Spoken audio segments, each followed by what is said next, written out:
Azaria vanished like she had never existed, except for the aching silence she left behind.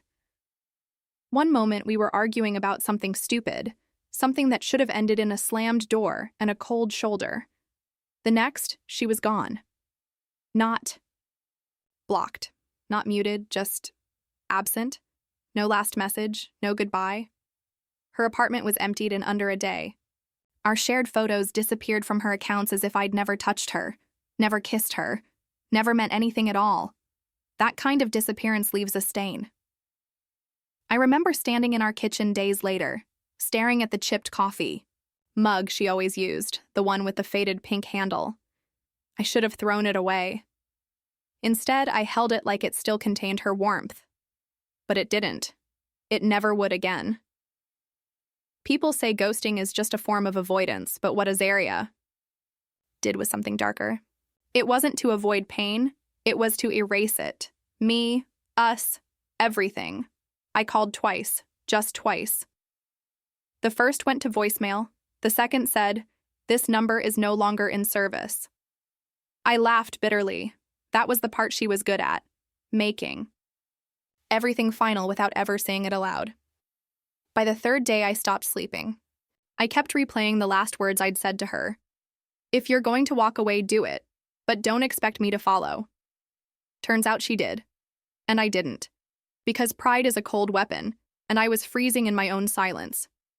Everyone around me said to move on. That if someone can leave you without a word, they never loved you in the first place.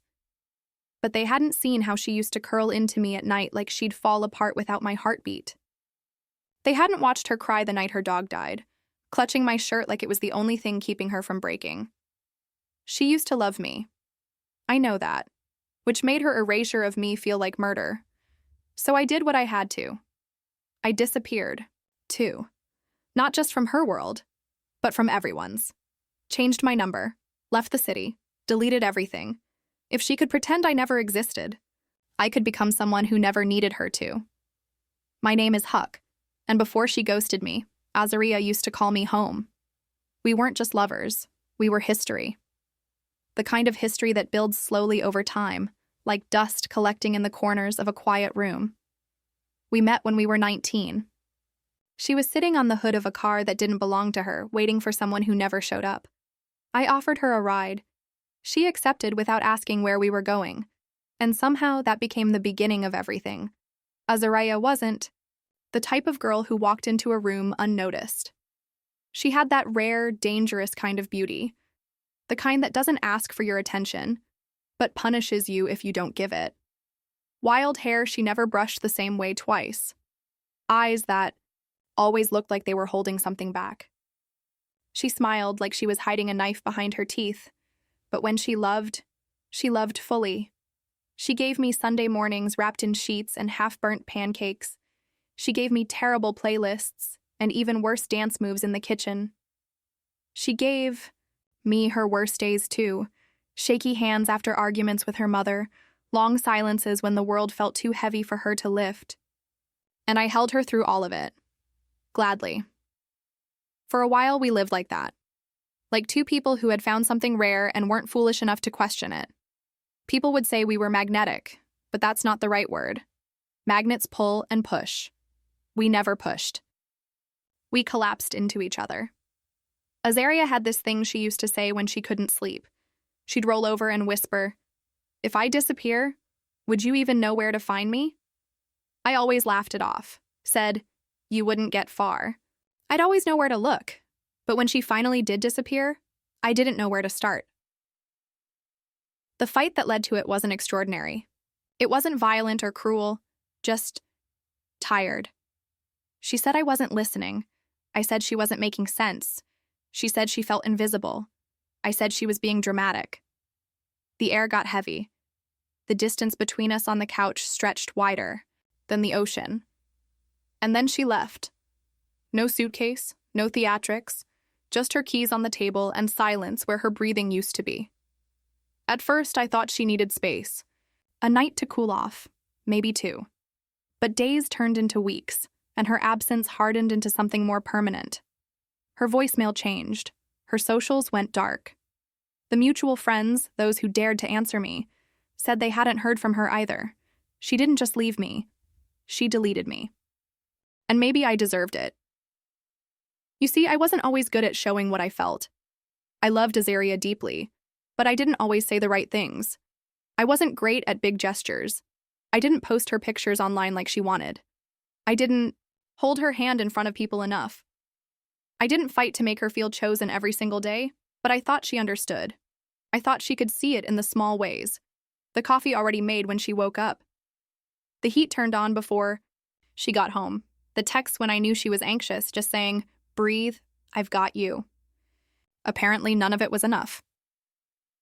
Chester, my best friend since childhood, wasn't surprised when she left. He said Azaria always had one foot out the door, that she needed more attention than I could give, that she was lightning and I was trying to trap it in a glass jar. "You don't date storms," he told me once. "You watch them. You survive them. That's it." But I loved the storm. Even after she vanished, I couldn't bring myself to hate her. I tried. I told myself she was selfish, that she weaponized silence, that she used her pain like currency and withdrew it whenever she needed control. But none of those things changed the fact that I woke up missing her breath on my neck, that the space beside me in bed became a void I couldn't fill with noise, or strangers or time. And then Jovi appeared. I didn't meet her the way you meet most people. She didn't barge in or flirt or ask for anything. She just showed up. At the same bookstore where Azaria once dragged me in, saying we needed smarter hobbies. Jovi had kind eyes and a stillness about her. The kind of stillness that doesn't demand attention but commands respect. She recognized me before I noticed her. Walked up slowly, holding a copy of a worn book I thought I'd lost years ago. "This is yours, right?" she asked, handing it over. It was. My name scribbled inside in Azaria's handwriting. I stared at it like it might catch fire. "She gave it away," Jovi added gently. "Donated a whole box of books. This one had your name, so I thought maybe it still mattered." That was the first time I saw Jovi, and that was the first time I realized Azaria wasn't just gone. She was moving on, erasing me, not hiding in heartbreak, not drowning in memories, just letting go. It gutted me more than I expected, because when someone ghosts you, they leave you in purgatory. You're not grieving a death. You're grieving a disappearance. You walk around with all this unfinished grief, no closure, no answer to the only question that matters. Why? And I never got an answer. So I stopped asking. I became the ghost instead. It started small, like most endings do. We were on the couch, her curled up, knees to her chest, fingers idly tracing the stitching on a pillow. I was replying to an email, on my phone, half listening, half pretending not to notice the heaviness building in the room.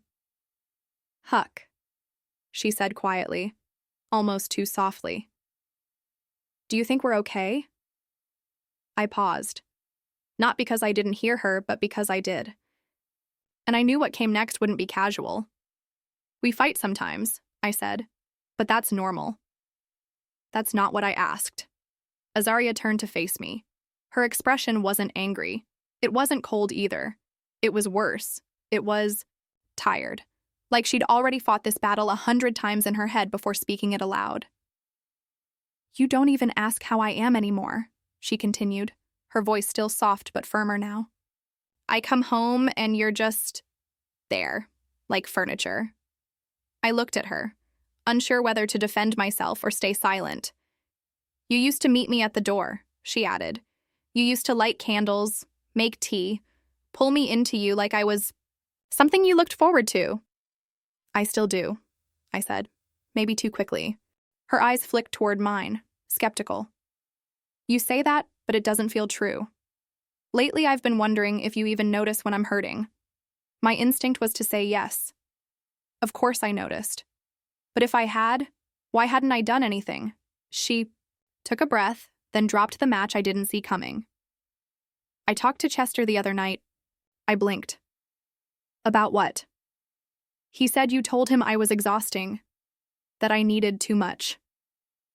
My stomach dropped. I could barely remember saying it. But I had. Months ago, during a late-night conversation with Chester after Azaria had cried for hours over something she never explained. I vented. Out of frustration. Not cruelty. That was taken out of context, I muttered. Azaria nodded slowly. That's what people always say when they're caught. There was a silence that cracked open between us, wide and unforgiving. I reached for her hand, but she pulled it back without flinching. It's not just that, she whispered. It's the way you make me feel invisible sometimes. Like you love me, but only when it's convenient. You're kind to me when I'm quiet, when I don't need anything from you. But when I need you, when I actually lean on you, you shrink away. I had no words. Because part of me knew she was right. So I did what I always did when I didn't know how to fight.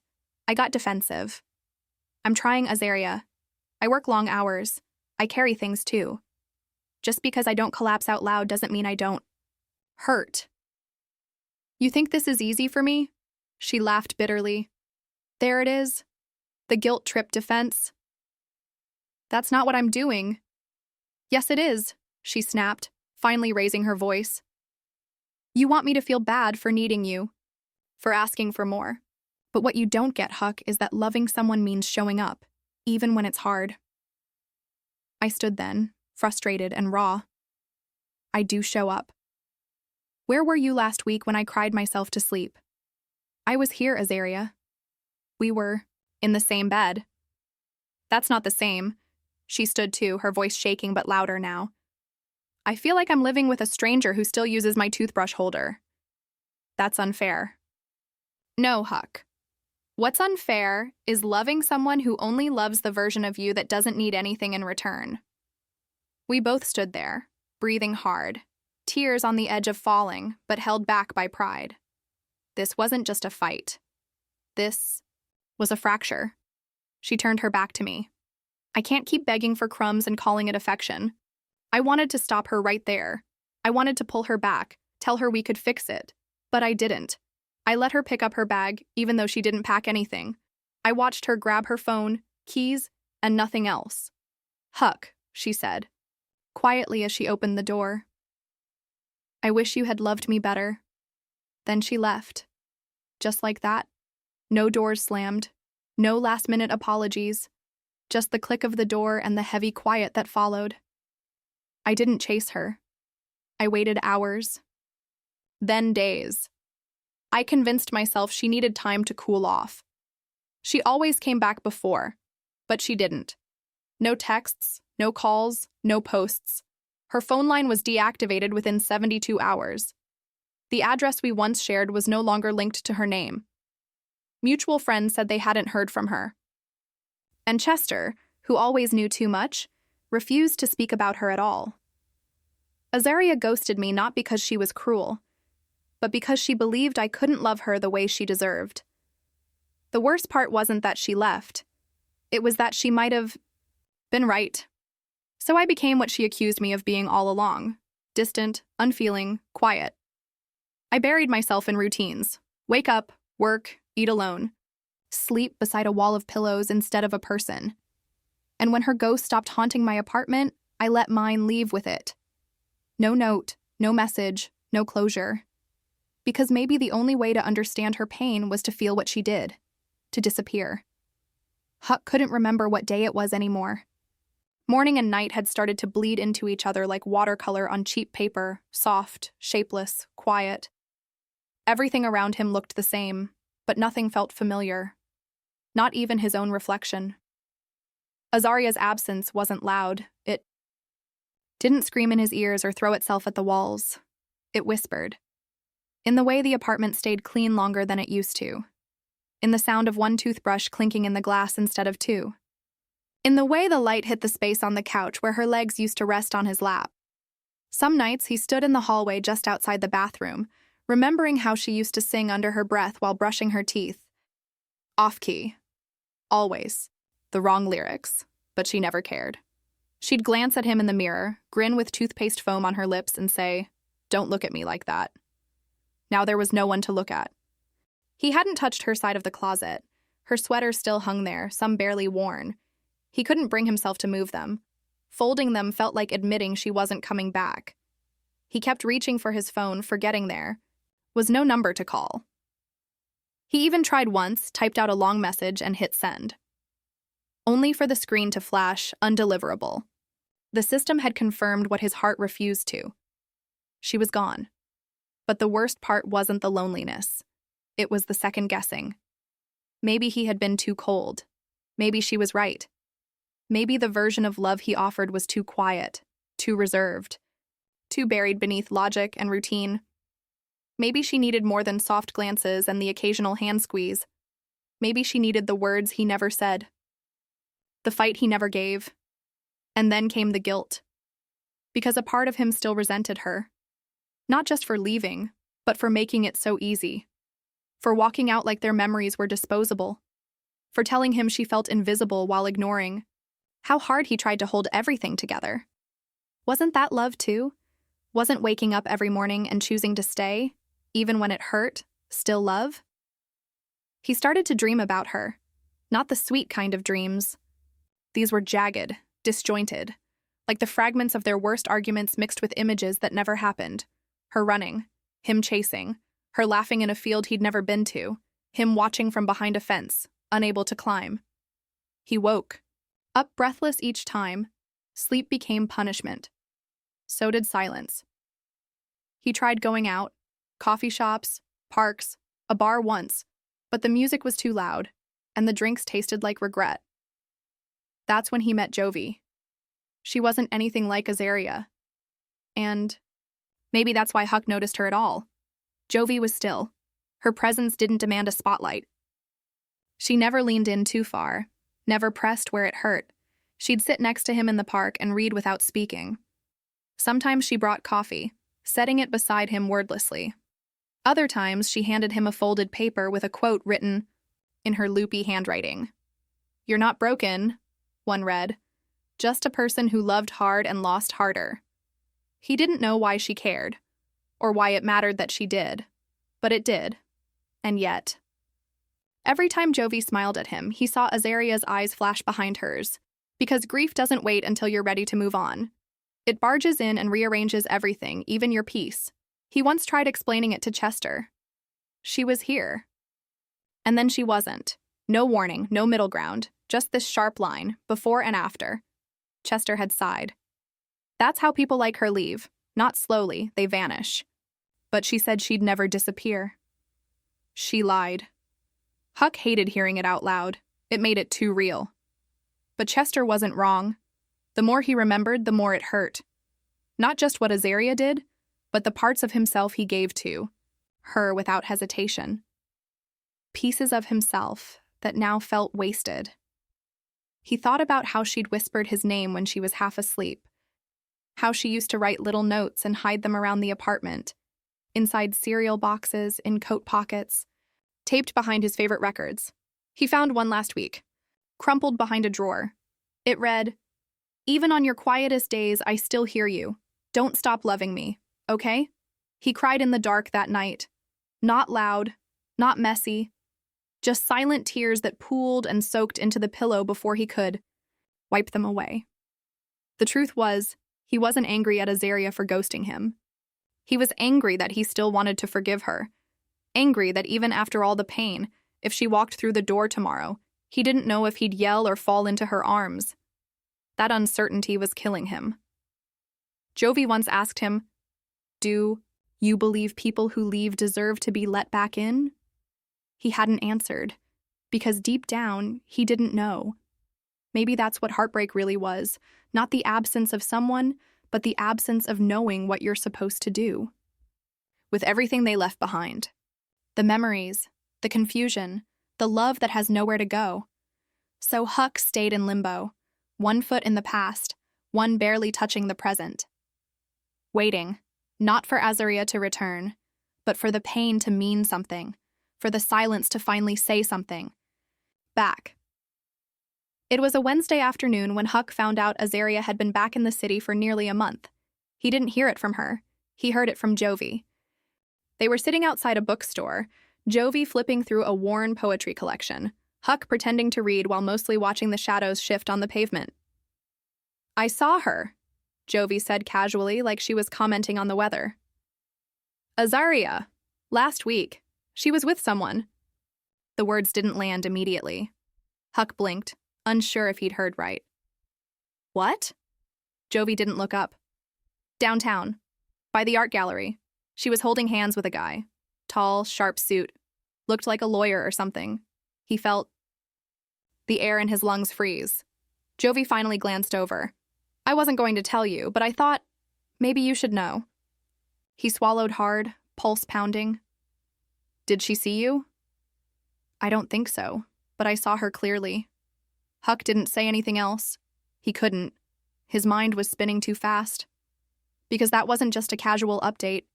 That was betrayal, layered on top of abandonment. Azaria hadn't just left. She had replaced him. While he'd been scraping himself off the floor, nursing wounds she left open, she'd moved on. Found someone new. Someone she could apparently touch in public and smile at without shame. He walked home alone that night, rain soaking through his jacket, but he didn't notice. In the apartment, he stood in front of the mirror and tried to picture her with someone else, not just standing beside them, but laughing, reaching for their arm, looking at them with the softness that once belonged to him. His chest felt like it was cracking open from the inside. He kept replaying their last fight, wondering if it had ever really been about him. Or had she already checked out before that? Had someone else already been waiting in the wings, rehearsing lines she never let Huck say? He opened his laptop and typed her name into the search bar. Nothing. No posts, no traces. But she was here. Somewhere. Laughing. Living. Rewriting her. Future without even leaving? Him a footnote. The twist wasn't just that she'd moved on. It was that she never looked back. And now he couldn't stop wondering, had she ever meant to? Huck never planned to see Azaria again. Not by accident, and certainly not by choice. But the universe had a habit of ignoring his intentions. It happened 3 weeks after Jovi told him about the man in the suit. He was standing in line at a flower shop, of all places, waiting to buy a small bunch of white ranunculus for Jovi's upcoming reading event. He didn't even know what the flowers meant. He just remembered her saying once that they reminded her of honesty. Huck figured that was the least he could offer someone who'd given him space without asking for anything back. He'd just pulled out his wallet when he heard her voice. Soft, familiar, unmistakable. 24 white tulips, please. His hand froze mid-motion. He turned his head slowly. Azaria stood just a few feet away. She hadn't changed much. Her hair was shorter, cut to her shoulders. She wore a beige trench coat, lips painted a shade deeper than he remembered. But her posture, elegant, poised, quietly fragile, was exactly the same. She hadn't seen him yet. Huck could have turned and walked out right then. Pretended he hadn't heard her. Let the past stay buried where she left it. But he didn't. He stepped out of the line and walked straight to her. She glanced up, and when their eyes met, her body jolted slightly, as if the sight of him had triggered a muscle memory she thought she'd forgotten. Huck, she said, voice barely above a breath. His name in her mouth still sounded like something sacred. He nodded once. Azaria. She looked around quickly, nervous. What are you doing here? Buying flowers. He held up the small bundle of white ranunculus. She gave a half nod, then tucked her hands into her coat. You look good. He didn't respond. He just stared at her. There was so much to say. So many versions of anger and hurt that had sat quietly in the pit of his chest, waiting for a moment just like this.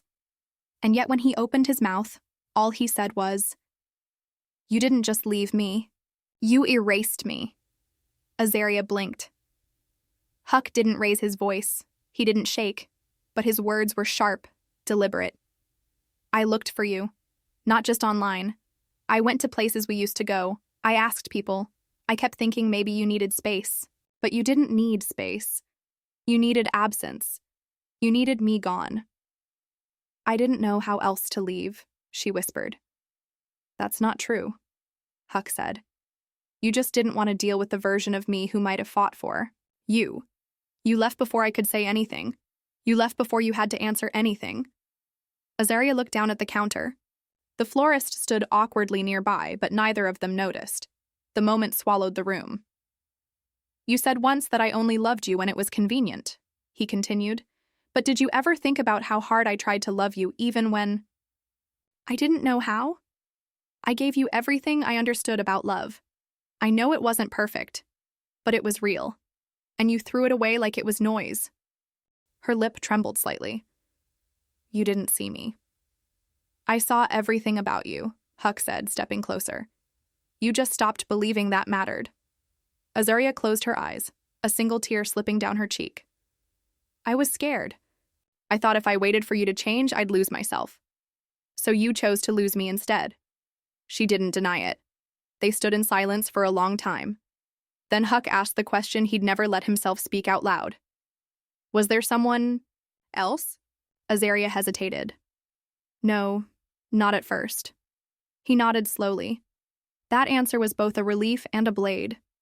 But later, she added quietly, there was someone who didn't remind me of everything I lost. That stung more than a lie ever could. He why you stayed away? No, she said. He's why I didn't feel as alone, but he wasn't the reason I left. I left because I didn't think you'd ever see me as an equal. I felt like a shadow next to your silence. I was grieving. Too, Huck said. You just never let me show it. Azaria exhaled slowly, as if deflating from the weight of all the words she had never said. You know, she whispered, when I left, I thought you'd chase me. I thought you'd give me the chance, he replied. Their eyes locked, and for a moment, it felt like they were standing in the hallway of their old apartment again, seconds before it all fell apart.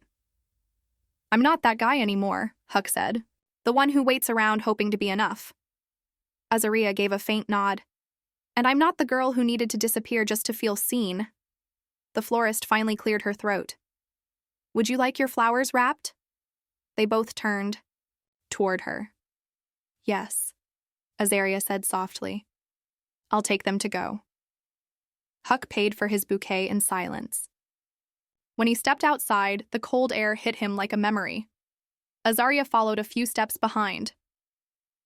I'm not going to ask for anything, she said, stopping beside him. Not forgiveness. Not a second chance. Good, Huck said, not unkindly. Because I don't have either to give. She nodded again. Then, take care, Huck. You too. He watched her walk away, tulips tucked in her arms like a peace offering she never got to hand over. And just like that, she was gone again. But this time, Huck didn't feel hollow. This time. Her leaving felt like a chapter closing instead of a wound reopening. When he returned to the bookstore, Jovi was there, seated in her usual spot by the window, sipping tea with both hands wrapped around the cup. She looked up as he approached, and without a word he handed her the ranunculus.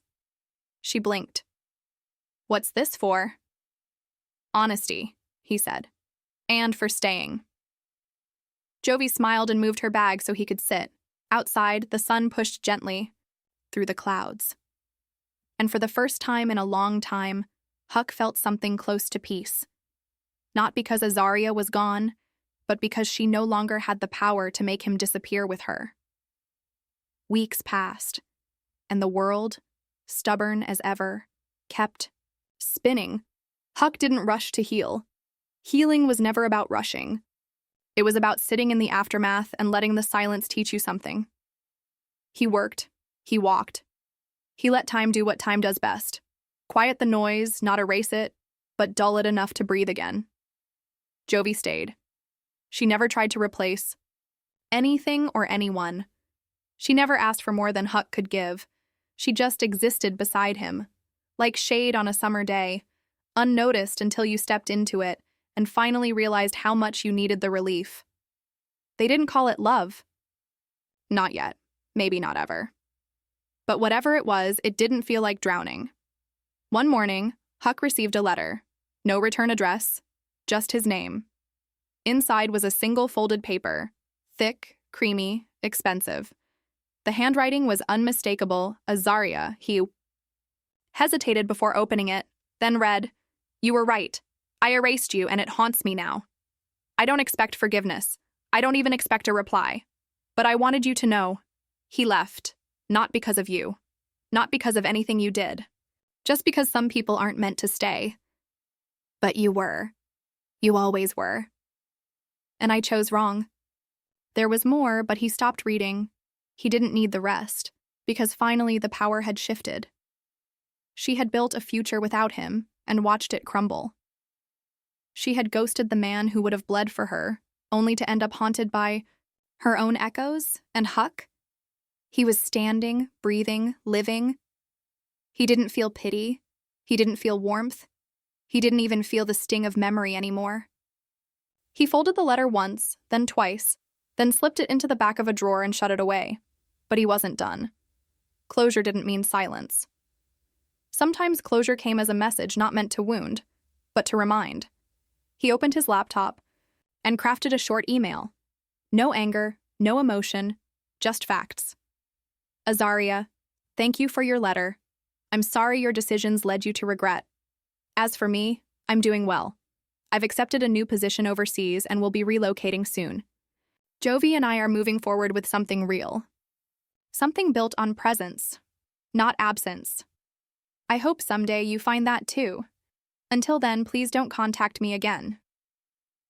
Huck, he hit send. The next morning, he resigned from his job.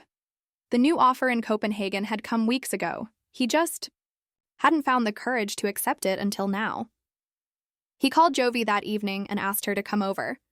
When she arrived, he greeted her at the door with a box. "What's this?" she asked. He smiled. "It's a passport holder. You'll need it. We're going to Denmark." Jovi's brows lifted. "You're serious?" "Completely." And for the first time since Azaria vanished, Huck felt weightless. But fate wasn't done yet. One final twist waited around the corner. 2 days before the flight, Chester called. His voice was urgent. "Turn on the news," he said. Huck did. There, splashed. Across the morning broadcast was a headline. "Prominent businesswoman, Azaria Monroe, under investigation for insider trading." Footage followed. Azaria being escorted from a corporate building, sunglasses on, lips tight, flanked by lawyers.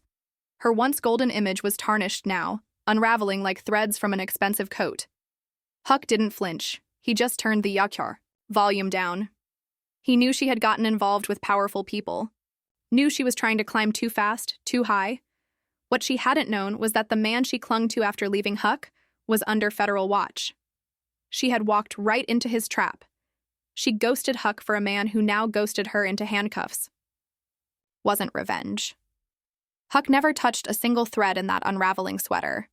But life had a way of balancing the scales when you weren't looking. That night, he sat on his balcony with Jovi beside him, the soft wind brushing against them, their bags already packed for the next chapter. He took a sip of his drink, glanced at the quiet city skyline, and finally said what had been sitting in his chest. "For months. She once asked me if I'd chase her if she disappeared." Jovi looked over. "And what did you say?" "I told her she wouldn't get far." "Did she?" He smiled faintly. "Far enough to lose everything?" Jovi didn't respond. She didn't need to, because she understood what Azaria never did. That presence was everything. That showing up when it's inconvenient matters more than saying, "I love you," when it's easy. The morning they flew out, Huck walked past the place where he'd first met Azaria. That same corner, that same stretch of pavement. He didn't pause. He didn't look back. He just kept walking, and as the plane lifted into the sky hours later, he stared out the window, not down at what he was leaving, but toward what he was building. Azaria's ghost no longer followed him, because she was too busy being haunted by her own choices. And Huck? He had finally learned the greatest revenge was not destruction. It was disconnection. Permanent, peaceful, absolute.